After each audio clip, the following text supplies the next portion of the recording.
శ్రీమతే వాసుదేవాయ.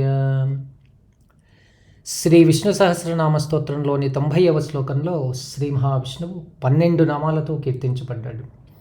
అనుర్బృహత్కృశః స్థూలో గుణభృన్నిర్గుణో మహాన్ అద్రుతః స్వద్రుతః స్వాస్యః ప్రాగ్వంశో వంశవర్ధనః. అణుః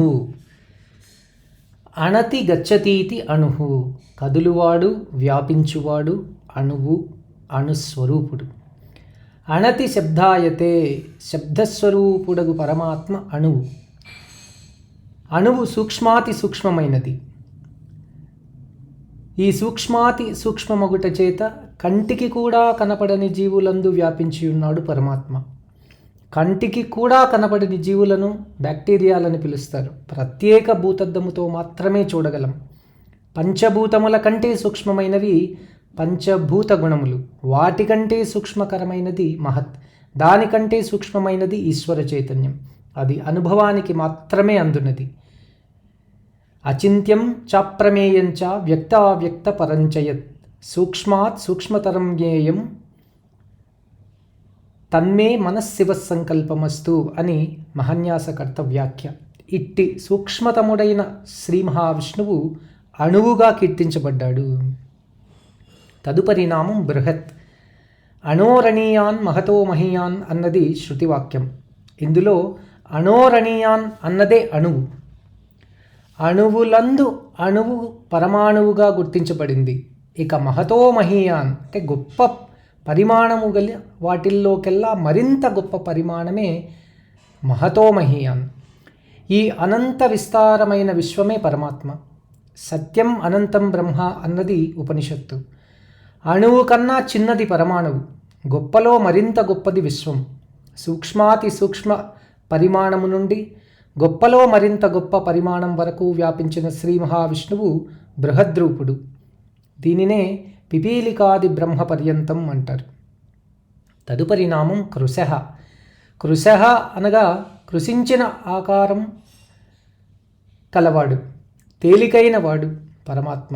అణువు బృహత్తు నామములందు వ్యాపకత్వమును ప్రస్తావించబడింది. కృశించుట అన్నది ఆకారమునకు సంబంధించినది. సూక్ష్మమగు ఆకారమును కృశించిన ఆకారంగా చెప్పుదును. హనుమంతుడు తన రూపాన్ని వృషదంశకమాత్ర రూపం అంటే చిన్ని పిల్లి అంత రూపంగా మార్చుకొని రావణాంతఃపురంలోకి ప్రవేశించాడు.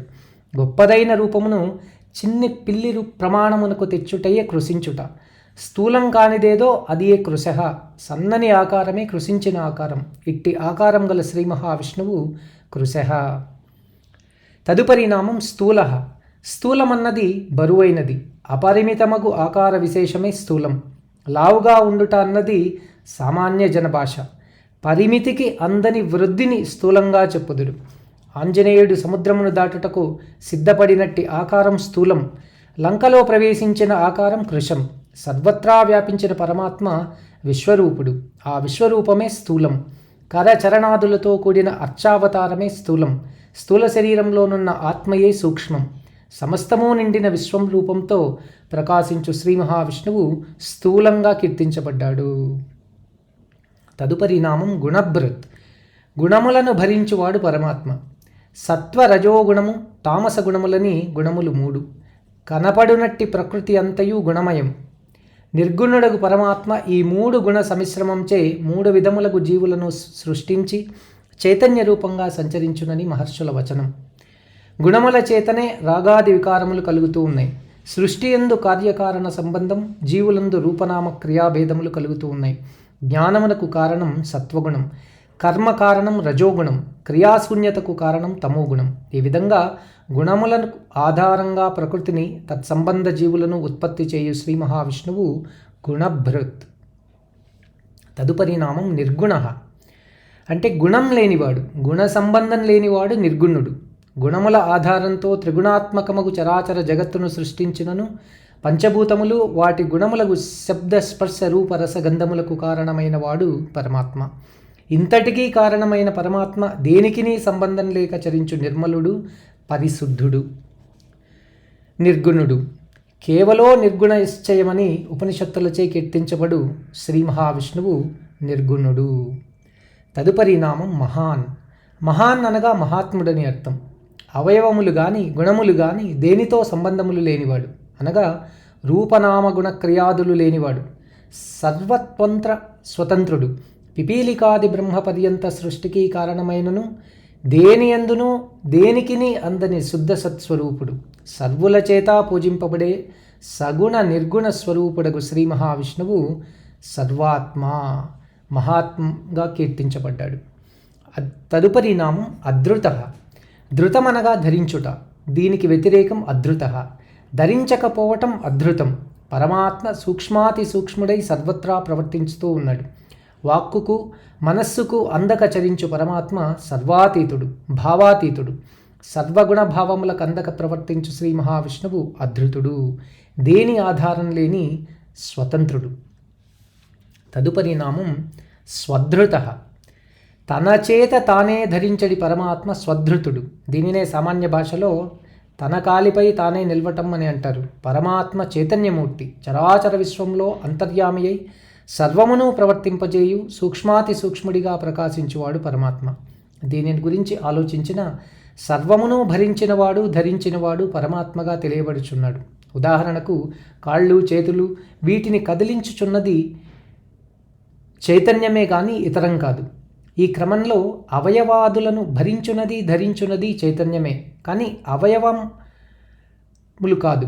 ఈ రీతిలో సర్వత్రా నిండిన చైతన్యం తనకు తానే భరించును. ఎవరిపైన కానీ దేనిపై ఆధారపడక స్వతంత్రంగా నిల్చుచున్న పరమాత్మ శ్రీ మహావిష్ణువు స్వధృతుడు. తదుపరి నామం స్వాస్య. సువస్య స్వాస్య. సు అనగా మంచి మంగళకరం, అందమైన అని అర్థం. మంగళకరమగు పావనకరమగు ముఖమును కల పరమాత్మ స్వాస్యుడు. నీలజీమూత సన్నిభ శరీరం కలవాడు, తామరసాభ నేత్రములు కలవాడు అని పోతనగారు నిగనిగమనుచు కపోల యుగముచే మెరయుమోము చూడతరమే అని త్యాగరాజు కూడా కీర్తించారు. పరమాత్మ ముఖం జగత్తుకు మంగళకరమని ఒక కవి ప్రశంసించారు. పరమాత్మ చైతన్యమే సకల చరాచర విశ్వమందలి సర్వజీవులకు మంగళప్రదమై ఉన్నది. మంగళ ప్రధానంలోని మంగళ తత్వమే పరమాత్మ. సర్వభావములకు ఆత్మ పరమాత్మ. జ్ఞానవంతులలో జ్ఞానం, విద్యావంతులలో విద్య, ఇదే ఆత్మ. ఈ సర్వులందుండు సర్వాత్మయే మంగళకరం. ఈ విధంగా సర్వభావములందుండు భావాత్మ పరమేశ్వరాంశం, మంగళ కారణం. దీనినే సర్వమంగళ మాంగళ్యే శివే అని స్తుతివాక్యం. కావున సర్వమంగళ స్వరూపమైన శ్రీ మహావిష్ణువు స్వాస్య. తదుపరి నామం ప్రాగ్వంశ. ప్రాక్ మునుపు, తూర్పు దిశ అని అర్థం. సమస్త చరాచర విశ్వమే పరమాత్మని వంశం. ఈ వంశానికి కారణమైన పరమాత్మ ప్రాగ్వంశుడు. వంశానికన్నా ముందే ఉన్నవాడు కనుక ప్రాగ్వంశుడు అనగా విశ్వసృష్టి కంటే ముందువాడు. దీనినే గీతాచార్యుడు మహర్షయ సప్తపూర్వే చత్వారో మనవస్తదా మద్భావ మానసాజాత ఏషాం లోక ఇమా ప్రజా అన్నారు. సప్తఋషులకు మరీచి, ఆంగీరసుడు, అత్రి, పులస్త్యుడు, పులహుడు, క్రతువు, వశిష్ఠుడు వీరికంటే ముందువారు సనక సనందన సనాతనులు, మహాజ్ఞానులు, మనువులు 14 మంది. వీరందరి జన్మనకు కారణమైన వాడు పరమాత్మ. పరమాత్మ వంశమునకు చెందినవారు వీరు. పరమాత్మ సంకల్ప మాత్రమున ఉద్భవించిన వీరికంటనూ ముందటివాడు నిత్య సత్య సంకల్పుడు, సనాతనుడు పరమాత్మయే ప్రాగ్వంశుడు. ఇతనికి జనన మరణములు లేని నిత్యుడు, సర్వులకు ఆది పురుషుడగు శ్రీ మహావిష్ణువు ప్రాగ్వంశుడు. పూర్వదిక్కున ఉదయించి అన్ని దిశల యందు తేజస్సును ప్రసరింపజేయు సూర్యనారాయణుడే ప్రాగ్వంశుడు. తదుపరి నామం వంశవర్ధన. వంశమును వృద్ధి చెందించు పరమాత్మ వంశవర్ధనుడు. సృష్టి స్థితి లయములకు కారకుడు పరమాత్మ. విశ్వమందుగల తామసీ గుణములను నాశనం చేయుచు ధర్మవర్తనులను సాధుజనులను రక్షించుచు వంశమును అనగా చరాచర విశ్వమందు ధర్మమును కాచుటయే విశ్వవర్ధనం. కాలానుగమనంలో సంభవించు కాల వైపరీత్యముల నుండి విశ్వాన్ని రక్షించువాడు పరమాత్మ. దీనినే గీతాచార్యుడు పరిత్రాణాయ సాధూనాం వినాశాయ చ దుష్కృతాం ధర్మ సంస్థాపనార్థాయ సంభవామి యుగే యుగే అన్నారు. ఇక శ్రీరాముని వంశవృద్ధి గురించి బ్రహ్మ, మరీచి, కశ్యపుడు, సూర్యుడు, మనువు, ఇక్ష్వాకుడు, కుక్షి, వికుక్షి, బాణుడు, అనరణ్యుడు, పృథువు, త్రిశంకుడు, దుందుమారుడు, మాంధాత, సుసంధి, ధ్రువసంధి, భరతుడు, అసితుడు, సగరుడు, అసమంజసుడు, అంశుమంతుడు, దిలీపుడు, భగీరథుడు, కకుత్సుడు, రఘువు, ప్రవృద్ధుడు, శంకరుడు, శీఘ్రవేదుడు, మరువు, ప్రశిష్యకుడు, అంబరీషుడు, నహుషుడు, యయాతి, నాభాగుడు, అజుడు, దశరథుడు, రాముడు, లక్ష్మణ భరత శత్రుఘ్నుడు. ఇది శ్రీరాముని వంశవర్ధనం. ఇది మంగళకరం.